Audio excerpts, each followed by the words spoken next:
दिल्ली में विपक्षी गठबंधन की बैठक के बाद बसपा सुप्रीमो के आए बयान से उनके इंडिया गठबंधन में शामिल होने की अटकलें लगाई जाने लगी हैं। उन्होंने कहा कि भविष्य में कभी भी किसी को भी जरूरत पड़ सकती है। हालांकि जब यही सवाल राष्ट्रीय लोकदल के मुखिया जयंत चौधरी से किया गया तो उन्होंने साफ कहा कि बहुजन समाज पार्टी को विपक्षी दलों के गठबंधन इंडिया में लाने के लिए कोई बातचीत नहीं की जा रही। इस पर फैसला बसपा को ही लेना है। रालोद विपक्षी दलों के गठबंधन Indian national development inclusive alliance का घटक दल है। बागपत से अहेड़ा गांव के आरएलडी के समरसता अभियान की शुरुआत करने आए चौधरी ने एक सवाल के जवाब में कहा, बसपा से हमारी कोई बात नहीं चल रही।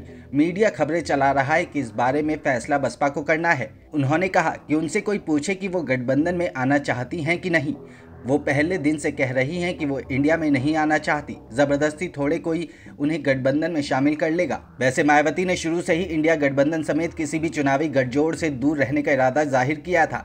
उन्होंने कहा था कि उनकी पार्टी अपने बलबूते आगामी लोकसभा चुनाव 2024 लड़ेगी।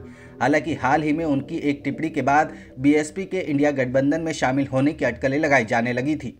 उन्होंने कहा था कि राजनीति में कब किसको किसकी जरूरत पड़ जाए ये नहीं कहा जा सकता है।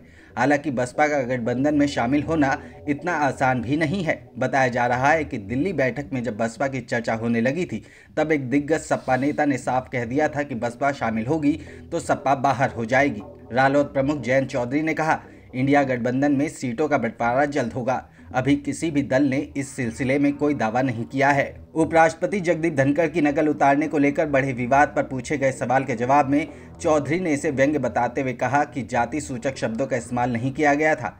केंद्रीय खेल मंत्रालय द्वारा भारतीय कुश्ती संघ को निलंबित किए जाने के सवाल के जवाब में रालोद के अध्यक्ष ने कहा, ये सरकार दबाव में आकर ही फैसला वापस लेती है। खिलाड़ियों ने पद्मश्री वापस किया तब कार्रवाई की गई। हालांकि कुल मिलाकर सबसे बड़ा सवाल ये है कि बसपा इंडिया गठबंधन में शामिल होगी या नहीं, और इसका जवाब बसपा की तरफ से ही दिया जाएगा।